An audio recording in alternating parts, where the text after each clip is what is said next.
Welcome to சுடுதண்ணி. இன்னைக்கு நம்ம வீடியோவில் ரொம்ப ஈஸியான மலாய் கோஃப்தா எப்படி பண்ணுறதுன்னு பார்க்க போகிறோம். இதை நம்ம டேஸ்ட்டுக்கு ஏற்ற மாதிரி எப்படி வேணாலும் பண்ணலாம். இன்னைக்கு நம்ம பன்னீர் வச்சு பண்ண போகிறோம். இதோட இன்க்ரீடியன்ஸை நான் டிஸ்கிரிப்ஷன் பாக்ஸில் கொடுக்குறேன். இப்போ வாங்க சேர்ந்து சமைக்கலாம். ஃபஸ்ட்டு நம்ம கோஃப்தாக்கு ரெடி பண்ணிடலாம். நான் 100 கிராம் பன்னீர் எடுத்திருக்கேன். அதை துருவி ஒரு பிளேட்டில் சேர்த்துக்கோங்க.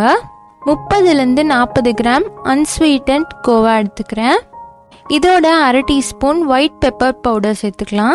ஒயிட் பெப்பர் இல்லாட்டி நீங்கள் பிளாக் பெப்பர் கூட சேர்த்துக்கோங்க. கூடவே 1/2 டீஸ்பூன் உப்பு, 1/2 டீஸ்பூன் சர்க்கரை சேர்த்துக்கலாம். 1/4 டீஸ்பூன் ஏலக்காய் தூள் சேர்த்துக்கோங்க. இது நல்லா பிசைஞ்சிடலாம். இது பன்னீருங்கிறனால உப்பு கொஞ்சம் ஜாஸ்தி போட்டாலும் ரொம்ப நிறையா இருக்கிற மாதிரி தெரியும். நம்ம சுகர் வேறு சேர்க்குறோம், அது இன்னும் கொஞ்சம் தூக்கலாக காட்டும். அதனால உப்பை ஃபஸ்ட்டு கொஞ்சம் சேர்த்துட்டு தேவைப்பட்டுச்சுன்னா இன்னும் கொஞ்சம் சேர்த்துக்கோங்க. நல்லா சாஃப்டாக பிசைஞ்சதுக்கப்புறமா இதில் நம்ம 2 டீஸ்பூன் மைதா சேர்த்துக்கலாம். அப்போ தான் இது நல்ல ஒரு ஷேப் வரும். இல்லாட்டி சொதன்னு இருக்கும், எண்ணெயில் போட்டால் பிரிஞ்சு வந்துடும். இதை நல்லா பைண்ட் பண்ணுறதுக்காக மைதா சேர்த்துக்கிறோம். அடுத்து இதில் நம்ம குட்டி குட்டி பால்ஸ் பண்ணிடலாம். இதை நல்லா பால் மாதிரி உருட்டிட்டு கார்ன்ஃப்ளவரில் நம்ம கோட் பண்ணிக்கலாம். இப்போ இதை டைரெக்டாக ஃப்ரை பண்ணிடுங்க. எல்லா சைடும் நல்லா ப்ரௌனாக வர அளவுக்கு ஃப்ரை பண்ணிக்கோங்க. இது வெறும் பன்னீரில் மட்டும் பண்ணியிருக்கனால ரொம்ப சாஃப்டாக இருக்கும், சாப்பிடவே ரொம்ப டேஸ்டியாக இருக்கும். இது மாதிரி கோஃப்தா பால்ஸை நீங்கள் ரெடி பண்ணி வச்சுக்கோங்க. இது இருக்கட்டும். அடுத்து நம்ம கிரேவி பண்ணிடலாம். அதுக்கு ஒரு கடாயில் 2 பெரிய வெங்காயம் சேர்த்துக்கோங்க. ஒரு துண்டு இஞ்சி சேர்த்துக்கலாம். ஒரு 4-5 பல் பூண்டு சேர்த்துக்கோங்க. 3 பச்சை மிளகாய் சேர்த்துக்கலாம். 10 முந்திரி பருப்பு சேர்த்துக்கலாம். கூடவே 1 டீஸ்பூன் கசகசா சேர்த்துக்கோங்க. இதில் கொஞ்சமாக தண்ணி சேர்த்து இந்த தண்ணியிலே இதை நல்லா வேக வைக்க போகிறோம். பார்த்திங்கன்னா இது நல்லா வெந்துட்டுருக்கு. இந்த தண்ணியெலாம் ட்ரை ஆகிற அளவுக்கு இதை நல்லா கொதிக்க வச்சுருங்க. இது ஒரு 10 நிமிஷமாக தான் ஆகும். 10 நிமிஷத்துக்கு அப்புறமா பாருங்கள் தண்ணியெலாம் நல்லா ட்ரை ஆயிடுச்சு.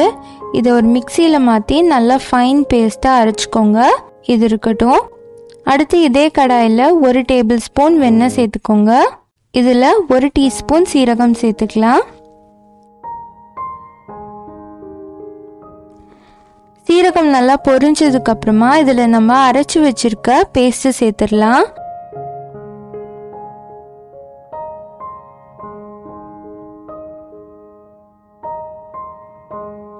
நான் கோஃப்தாவில் ஆல்ரெடி சுகரும் ஏலக்காய் தூளும் போட்டிருக்கனால அதுவே கொஞ்சம் இனிப்பாக தான் இருக்கும். அதனால் இதில் நான் பிரிஞ்சி இலை எதுவுமே சேர்க்கலை. ரொம்ப இந்த வாசம் தரக்கூடிய பொருட்கள்லாம் சேர்த்தா கொஞ்சம் திகட்டும். அதனால நான் அதை ஸ்கிப் பண்ணிடுறேன். உங்களுக்கு பிடிச்சிருந்துச்சுன்னா நீங்கள் சேர்த்துக்கலாம். இது ஒரு கொதி வந்ததுக்கப்புறமா இதில் நம்ம மசாலா சேர்த்துடலாம். 1 டீஸ்பூன் கரம் மசாலா, 1 டீஸ்பூன் மல்லித்தூள், 1/4 டீஸ்பூன் உப்பு. இதை நல்லா மிக்ஸ் பண்ணிடலாம். இப்போ இது நல்லா மிக்ஸ் ஆயிடுச்சு. நான் ஃப்ரெஷ் க்ரீம் 1/2 கப் இதில் சேர்த்துக்கிறேன்.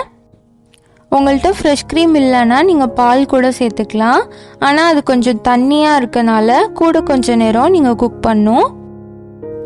நல்லா மிக்ஸ் பண்ணிக்கோங்க. இது ரெஸ்டாரண்ட் ஸ்டைல் கிரேவி மாதிரி இருக்கும். ரொம்ப திக்காக ரிச் அண்ட் க்ரீமியாக இருக்கும். இந்த மாதிரி ரிச் அண்ட் க்ரீமி கிரேவிஸ் நம்ம டெய்லி பண்ண முடியாது. ஆனால் ஏதாவது ஒரு ஸ்பெஷல் அக்கேஷனில் நீங்கள் இதை சூப்பராக செஞ்சு அசத்தலாம். நம்ம லாஸ்ட்டாக கார்னிஷிங்காக கொஞ்சம் க்ரீம் போட்டுட்டு இதை நம்ம இறக்கிடலாம். நம்மளோட கிரேவி இப்போ ரெடியாக இருக்குது. அடுத்து ஒரு பவுலில் இந்த கிரேவியை கொஞ்சம் சேர்த்துக்கோங்க. கீழே நல்லா ஸ்ப்ரெட் பண்ணி விட்டுட்டு நம்ம செஞ்சு வச்சுருக்க கோஃப்தா பால்ஸை இதில் சேர்த்துடலாம். இது மேலே நம்ம கிரேவி சேர்த்துக்கலாம். எனக்கு இன்றைக்கி 100 கிராம் பன்னீருக்கு 6-7 கோஃப்தா பால்ஸ் கிடச்சிது. உங்களுக்கு கோஃப்தா பால்ஸ் கம்மியாக வேணும்னா நீங்கள் பன்னீரோட அளவை இன்னும் கொஞ்சம் கம்மி பண்ணிக்கோங்க. இப்போ இது மேலே கொஞ்சமாக க்ரீம் கார்னிஷ் பண்ணிக்கிறேன். முந்திரி பருப்பு இருந்துச்சுன்னா இதில் வறுத்து இதில் சேர்த்துக்கோங்க. கொஞ்சமாக கசூரி மேத்தி சேர்த்துக்கலாம். நம்மளோட மலாய் கோஃப்தா கறி சூப்பராக ரெடி ஆகிடுச்சு. இது நல்ல ஒரு ரெஸ்டாரண்ட் ஸ்டைல் க்ரீமியான கிரேவி. நான் கூட ரொம்பவே அட்டகாசமாக இருக்கும். கண்டிப்பாக நீங்களும் ட்ரை பண்ணி பார்த்துட்டு உங்களுக்கு எவ்வளோ பிடிச்சிருந்துச்சுங்கிறத கமெண்ட் பண்ணுங்கள். இந்த வீடியோ உங்களுக்கு பிடிச்சிருந்தா லைக் பண்ணுங்கள். சுடு தண்ணி சேனலை சப்ஸ்கிரைப் பண்ணுங்கள். தேங்க்யூ.